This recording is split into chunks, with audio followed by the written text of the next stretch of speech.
din sila sa mga videos. Pero ina-explain ko naman sa kanila na yung buhay ko like before, like I wouldn't be where I am today without them. Like they were the one who guided me in everything. If it wasn't because of their knowledge and noon, edi wala rin ako dito. Kahit nandun ako sa Australia, I'd still like keep in contact with them. Like kaya yun, they're like my second parents, lahat sila. 8 silang magkakapatid, kaya yun. Yes, another question. Geraldine, how do you feel na parang nagiging ka-level mo na yung mga celebrity, mga sikat na celebrities na ambassador ng Beauty Derm?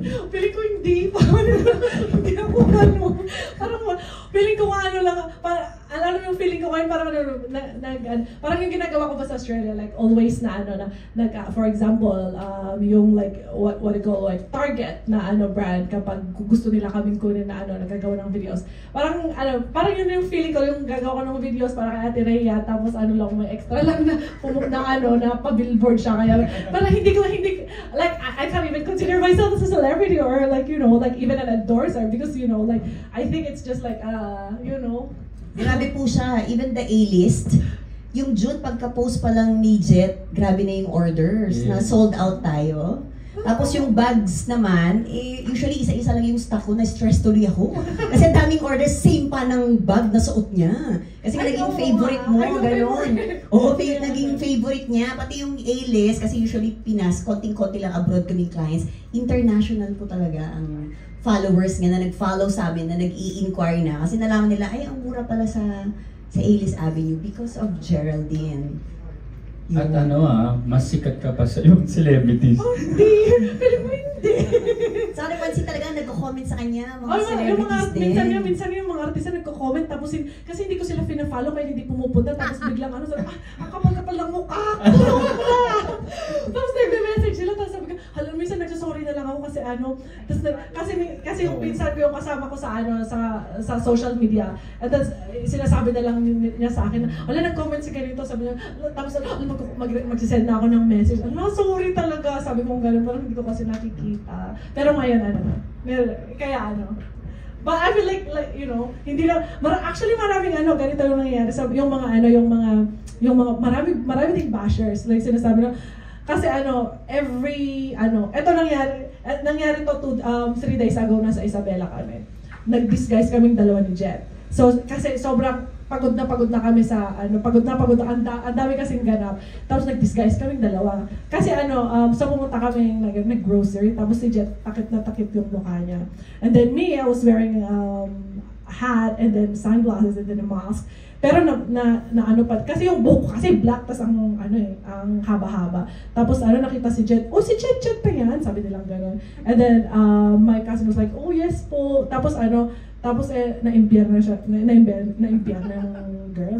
Sabi niya gano'n. So ako naman patago na ako, nagkagano na ako. Tapos pumunta siya, tapos tinitignan lang niya ako, sabi niya, sila nga yan, sabi niya gano'n. Ayaw pala nilang magpakilala, bastos pala sila sabi niya gano'n. Tapos na-hurt ako kasi parang yun yung pinaka-first na narinig ko na Tapos feeling ko baka sinasabi lang, hindi naman siya celebrity, bakit kasi gusto lang magpa-picture.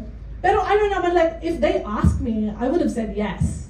Like, I would always say yes. Pero, yun nga. Yung, hindi nila, pangalan, alam ko yung inisip nila, hindi naman celebrity si Geraldine Blackman, tsaka si Jet.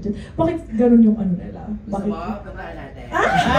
Ganito tayo sa pamilyang to. Wala dito na. Sabihan natin. Saan yan? Nagalit. Kaya ganun, parang ganun yung, alam ko naman na hindi ako content creator ako, pero Pero global force.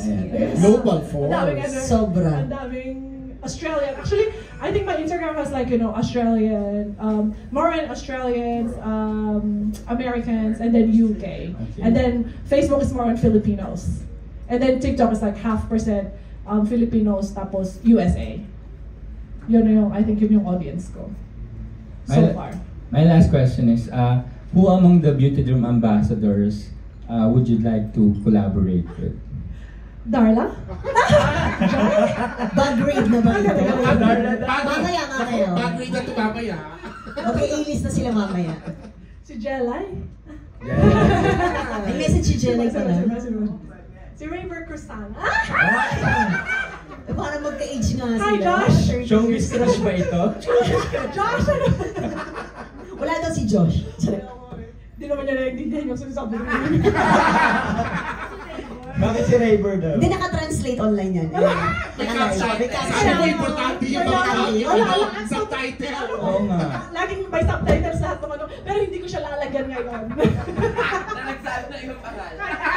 Iba. Pero Raver is one of the nicest talaga na tipo ba? Sobrang napakabait na bata. At masipag mag-post. Sobrang love din ng ating media family. Oo, kalalaki niyang talo, nagbi-video talaga eh. Correct. Di ba? Kasi lalaban si Miss Geraldine sa sayawan kay River. Oh my God, I don't even... Hindi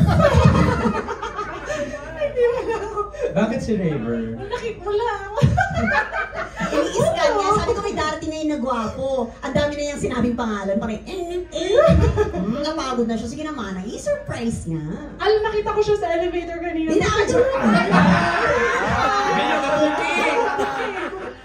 Ay naku, girls, wala kayong bonus mamaya ha. Hello, may asawa. Okay lang yun. Nakita, nag-shake hands pa kami. Hi, I'm Geraldine. O ano, pack up. Biglang pinak up. Yes? Thank you very much. Thank you po, Congratulations. Thanks, Edgar. Thank you, Tito Gorgie. Ang susunod, ay, Tito Gorgie. Kuya Glenn. Susunod, Tito Gorgie. Hula, ayan. Kuya Gorgie. Kay Miss Ray muna, nag-hit talagang beauty derm sa Singapore, and then I've heard in some other parts of the US daw ay gustong-gusto rin nila yung Apo, beauty Canada. derm. Actually, sa Singapore, FDA approved. Singapore po tayo. Sa ibang countries kasi, limited lang ang ilang kilos ang pwedeng ipadala sa abroad.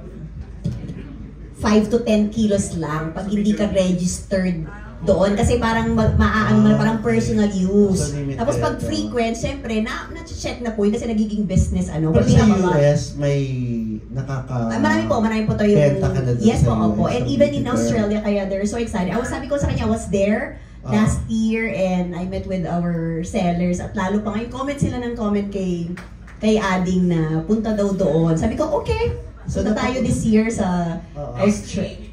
Wag mo na.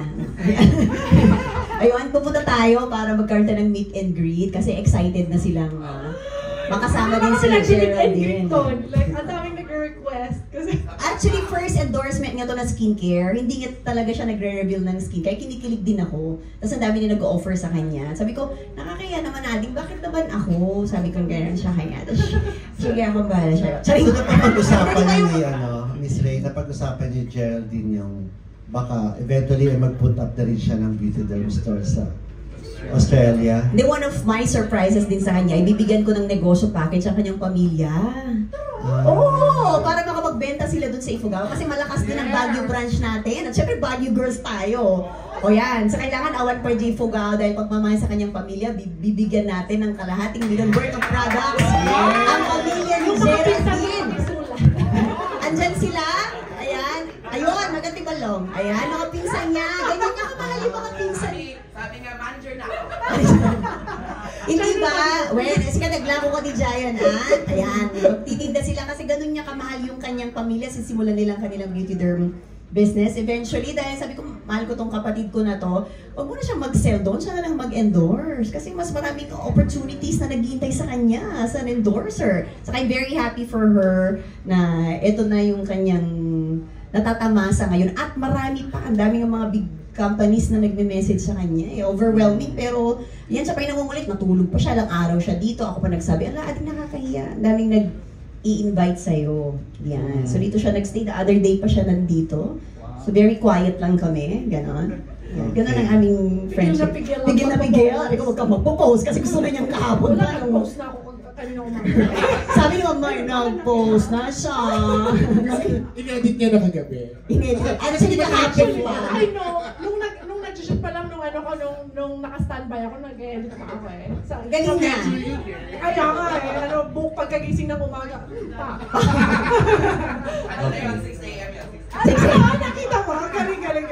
Okay. 6 a.m. ko the next question kay Miss Geraldine naman, medyo maiba lang tayo ng contest. I'm sure you can share it with the other mga Filipinas, mga Filipino wives natin na